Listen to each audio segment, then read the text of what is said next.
Hi, folks. Welcome to Masego Empire. Today, we actually have an important discussion that we need to come together to share our opinions on it and see how best we'll be able to accomplish our dreams of relocating to Canada. Maybe you are somebody who intends to come to Canada to study for your undergraduate program. You are somebody who wants to do your graduate or your postgraduate program in Canada, or you are somebody who intends to use visit visa to enter Canada. This discussion is for you. Even if you are somebody who intend doing something in Canada in the next 2 years, in the next 3 years, it's very important that what we're going to discuss today should be something that you should be aware of, because it actually prepares you, it actually gives you the information, it actually tells you what is ahead of you, so that you wouldn't be taken by surprise based on some of the new policies, based on some of the new update that the Immigration Refugee Commission of Canada is trying to implement.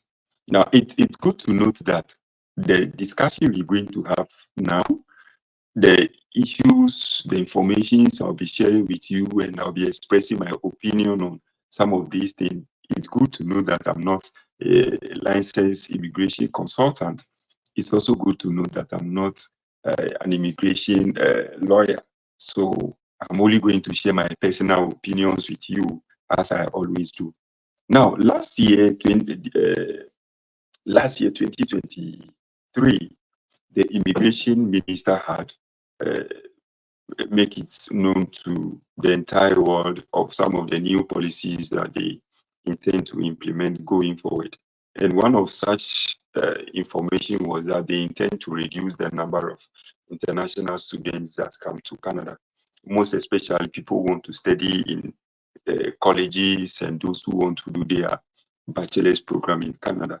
That is in place. Now, there are new updates that they actually announced few days ago. There are certain things that they intend to do again, and it's very important that we know some of these things. The first thing they had wanted to implement from May 2024 is that all those who be studying in public-private colleges or public-private institutions from 1st May 2024 will not be eligible for postgraduate work permit. This simply means that these are private schools that have some form of collaboration with public schools. You understand? Just like they do in Ghana or in Africa, there are certain private institutions that are being they have some form of accreditation with another public funded institution. So even though you are going to attend this private institution, the certificate will be issued to you from the public institution. So they are saying that from 1st May, all those who come and study in these institutions will not be able to apply for permanent postgraduate work permit and get their permanent residency. Now, this is my take on this. We all know that most of these private institutions, they do not set high admission requirements for people to meet to be able to get acceptance. What they do is that once you are able to complete school, your grades are not up to standard. Once you apply, they give you admission. What they are interested in is asking you to pay deposits, pay huge sums of tuition fees. You see, now it's good to note that going forward, we should, or people should not apply to these schools. I've been talking about this all the time, that if you attend a private school in Canada, you will not be able to apply for postgraduate work permit. Postgraduate work permit is actually the first step towards you getting your permanent stay. It's the first step in the sense that it gives you the opportunity to work, to gain the Canadian work experience. Then you, based on that experience, to apply for your permanent stay. So if the IRCC is saying that henceforth, all those who attend these schools will not be able to apply for postgraduate work permit, if you are an international student, it means that things are going to be very tough for you. So you need to have this at the back of your mind. Try to apply to schools that are public funded. Just pick your phone, go to Google, just type list of public colleges or list of public universities in Canada. The least are 1,001 of them. It's very important that we have this at the back of our minds. Getting money from Africa, it's no joke. It's really, really, really, this is stressful to get money to apply to schools, pay the tuition deposit, pay the tuition fee, apply for visa, and come. Now, I know there are agents in Nigeria, agents in Ghana, agents in Africa that will be telling that, oh, you can actually change when you get to Canada. Yes, you can change. What happens to the tuition fee you're going to pay? You're going to pay $8,000, $10,000. That money could do something for you. So let's be very careful with what we do. Let's be mindful of the actions we take. Now, another important thing the immigration minister also announced is that all those who are going to apply for their permanent stay, we have this express entry, the provincial nominee, and all those things, and especially the express entry and provincial nominee. People in Africa, people in other parts of the world can actually apply for this, and they will ask them to apply. So when they apply, some are nominated. Then some, when after the draws are done, they are qualified, and what they get the opportunity to relocate to Canada as permanent residents. And this year, I think the latter part of last year, before some of these announcements began to come, the immigration minister had actually announced that this year they wanted to bring over 500,000 permanent residents to Canada. But based on the new update we getting, they are saying that they actually intend to reduce the number of those who apply for permanent residence. The number of permanent residence approvals that will be issuing this year, they intend to reduce it. You see, so if you are somebody who is in Africa, you want to apply, the probability is that those whose applications will be approved will be lesser as compared to the previous years. You get that? So it's very important that we know some of these things before we actually delve into it. Now, the minister is saying that what they intend to do is that they want to focus more on those who are already in the country before they are applying for this permanent residence. So they may focus more on those who are already in the country and pay less attention to those outside the country. They do this thing all over the years just to give opportunity to people who have the skills. They want to give opportunity to people whose skills are transferable. They want to give the chance to people whose skills, whose knowledge can actually help the economy of Canada, can actually help Canada to be able to develop or improve in different aspects. Now, based on reducing the number of permanent residents. Yes, how you doing? Shulamet, I see you, Kuma. One of the key things we also need to know is that they had announced that they want to reduce the number of permanent residents. Then they are reducing this in respect of what the number of temporary residence applications that are approved for Canada.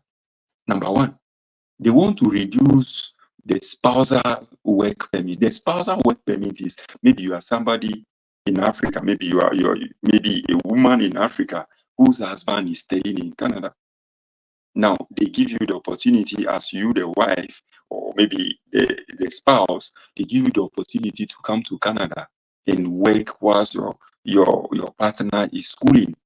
Now, based on the new policies that they had announced, they are only giving this spousal permit to only people who are studying for their graduate or postgraduate permit.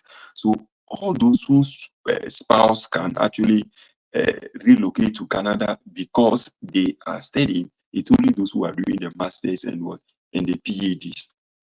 That is the new policy.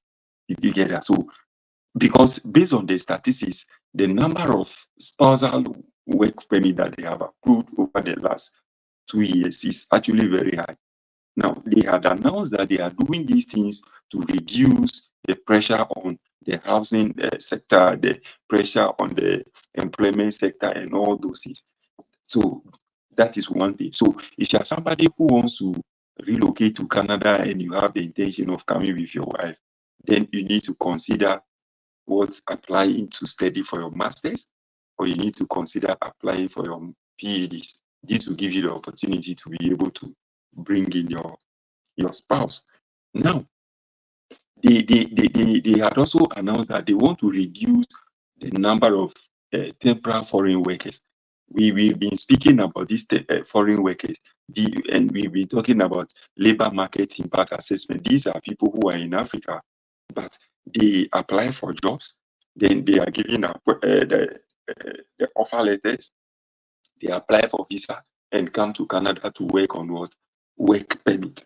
They are giving work permit from Africa to come and work in Canada. They are saying that they are reducing this in the next 3 years as well. You see, good. Now, another thing that they also want to do is that they want to reduce the number of visit visa holders. You know, over the years, getting a Canadian visa is actually one of the toughest things. It's really tough to get a visit visa to Canada. But in the last 3 years, or even in the last 4 years, they had actually relaxed the system, approving a lot of visit visa applicants. So if you check the statistics, there is a huge number of people who have applied for visit visa, and they have approved about 95% of these people. Immediately after the COVID had relax a bit. So the minister is saying that they want to relax this thing. They have actually seen the negative effect of this visit visa holders to Canada. Let me be very sincere with you. About 90% of people who apply for this visit visa to Canada, they are not purposely coming because they want to visit the country as tourists. They want to visit the country because they want to transact businesses. They are visiting the country because they want to seek for healthcare. Most of these people use this visit visa to enter the country to be able to get a stay, to be able to seek asylum. It's good to know that most of these people who comes here, hey, Mr. Jima, how you doing? It's good to know that most of these people who apply for a visit visa and come to Canada, about 95% of these people apply for what? Asylum. I am not going to talk so much about this. It's good to know that not everybody who applies for this will actually be approved. If you've been following the news in Canada, about 28,000 plus people who have applied for asylum and they have not been given will actually be deported. Over 28,000 people. These are people who just apply for visit visa, they enter Canada, and in one way or the other, they don't want to go back because based on the various pathways that are available to enter Canada, they realize that they couldn't have used any of them. So the only opportunity they can use is what is to apply for visit visa. Once they enter the country, they seek asylum. Yes, there are people who truly need this. There are people who truly qualify for this based on the situations in which they were in Africa. But make sure you know, I don't know, you know your situation, you know what is pursuing you in one way or the other. You see, based on some of these things, you need to know that seeking asylum comes with a whole lot of processes. If you want to seek asylum today, they need to ensure that you are working. So they'll be giving you a work permit. You begin to work. Sometimes they give you this reduced accommodation and all those things. Then your issue will be filed at the court. You need to go to the court to go and defend your case. If you are unable to substantiate your case, your application will be refused. These are the people who are being deported. You see, these are people, over 28,000 people. And you know, getting visa in Africa is a bit difficult. These are people who, in one way or the other, sometimes they have to sell their properties, they have to borrow money, get some of these visas, and you come to the country. At the end of the day, they are going to deport you. What happened to you? So, and henceforth, they are actually going to refuse a lot of people who be applying for these visit visas. If you are somebody who wants to apply for visit visa, you should know that the proof of funds should be in your name. You should be able to demonstrate that you have enough money to come and visit, or you have enough money to come and spend in Canada. So once you be unable to show proof that you have money, you are somebody who is financially capable of taking care of yourself, they'll be refusing your application. Because currently getting a visa is actually one of the easiest things you can think of when you want to come to Canada. This is also going to be very, very tough.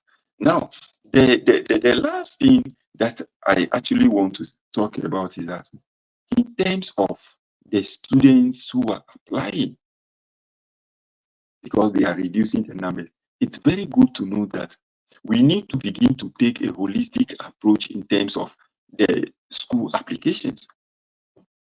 We need to take a holistic approach. Make sure that your documents are in place, you meet the requirement, you present strong application to be able to what? Get approval. You see, now it's also good to note that henceforth, especially those who are in Africa, those who intend to apply, those who are perhaps going to submit their school applications today, it's good to note that the program you are coming to study in Canada should not just be about Canada. The program should be about what happens in case my permanent residency application isn't approved. So the program you are coming to study here should be relevant to other countries. Don't just apply to any program, because based on the statistics that I'm telling you, based on the number of permanent residencies application they intend to have now, it means that there are students who will be applying for permanent residency that may not even get it. If you check the statistics of international students in Canada, is very high. And it doesn't mean that all these people will actually get permanent residency. So you need to be very sure that, or you must be intentional about things that you'll be doing in Canada. You need to ask yourself, what happens if I finish my studies, finish my postgraduate work permit, but my permanent residency application was refused? What happens? Am I going to my home country? Am I moving to a different country? What happens? So it means that we need to sit down, plan some of these things before we begin to take the first step. That is why I'm saying that it's very important that we take a critical look at the program we are applying to. The program is very important. The program we are applying to, is it a program that can actually help you to work in another country? Is it a program that, even though you may go back to your country, you will get a better job to be able to earn a huge salary? It's very, very important we take, or we pay much attention to the program we apply to. Now, it's also important to know that based on some of these new policies that are coming, a lot of provinces have started changing their immigration requirements. So, we know some few years ago that there are certain provinces that even if you study for 1 year, you can actually do your postgraduate work permit for 6 months and apply for permanent residency and stay. But the dynamics are changing. Provinces like British Columbia and all those places have started changing their policies. So if you are somebody who wants to study for 1 year, you need to check the province in which you are going to, so that after you finish your 1 year study, you will not be taken by surprise. You need to check some of these things. Check the province you are going to. How many years do I need to study to be able to qualify for permanent residency? What's the duration of postgraduate work permit that I need to do before I can apply for my permanent residency? These are things that you need to think about whilst you are in Ghana. These are things that you need to think about whilst you are in Nigeria, you are in Africa, or all over the world.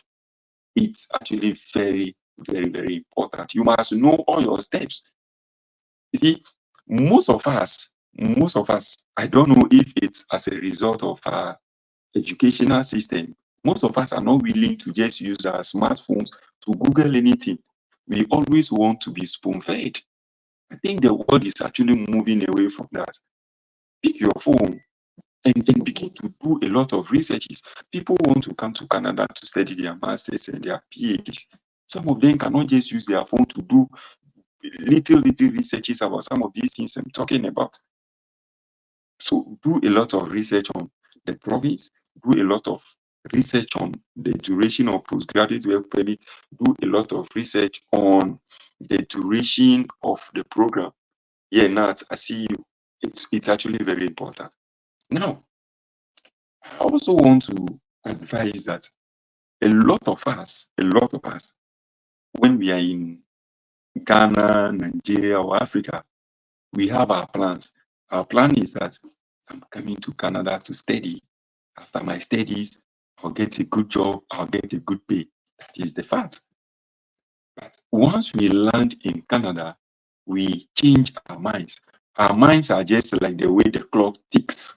You see, when you come to Canada, because you begin to work and go to school and you realize that you can make money, people want to leave the school, people want to dump the school, people do not want to pay much attention to the school. So what do? A lot of international students who come to Canada, at the end of the day, they just abandon the school. Some of them will want to go and seek asylum. The statistics as of last year clearly shows that a lot of international students are now abandoning their programs and seeking for asylum. And the sad reality is that most of these people are not actually getting it. So the hard truth is that most of these supposed international students will be what? Will be deported. I want to advise that if you are coming to study in Canada, if you come to Canada, pay attention to your school. It's really good to attend school here. It gives you new perspective about life. It makes you to think critically. It exposes you to a lot of things. Let's pay attention to the school. I've been saying it. The way you are in Africa should not be the same way you should be when you come to Canada. You must actually add value to yourself. You see, when you add value to yourself, it gives you the opportunity to make use of all the chances that will come your way. But if you want to remain the same, it clearly shows that you're actually going to be paid on what? A minimum wage. You need to add value to yourself. Most of these institutions, most of these employers in Canada do not believe the educational system or the educational framework in Africa. They know curriculums are not designed to solve problems in our societies. Our curriculums are not designed to bring the best out of us. Our curriculums are not designed to upgrade our skills. Our curriculum are purposely designed to give us that theoretical or content knowledge. And we know that the percentage of application in terms of the knowledge we acquire is very low.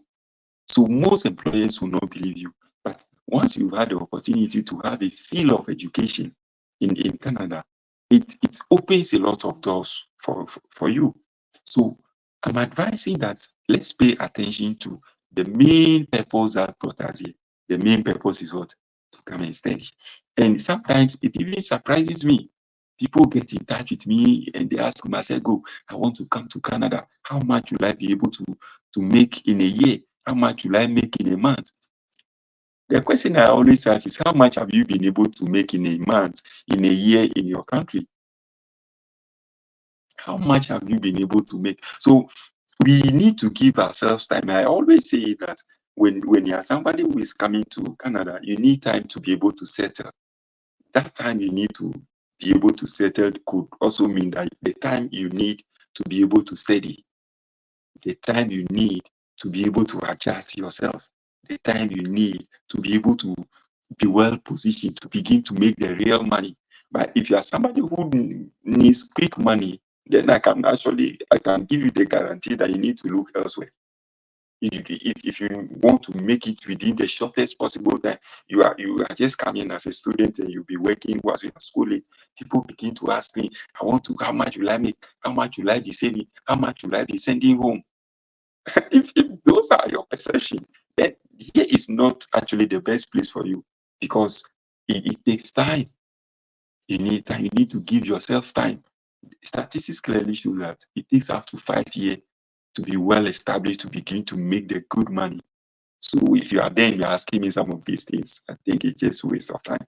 See, now I also want to say that going forward, most of the schools will begin to tighten the admission requirement. Most of the schools will begin to tighten their acceptance rate, just because they actually want to give opportunity to people who are qualified, people who can actually add values to the system. Most schools will tighten the system. Most schools will tighten the acceptance rate. Most people will begin to scrutinize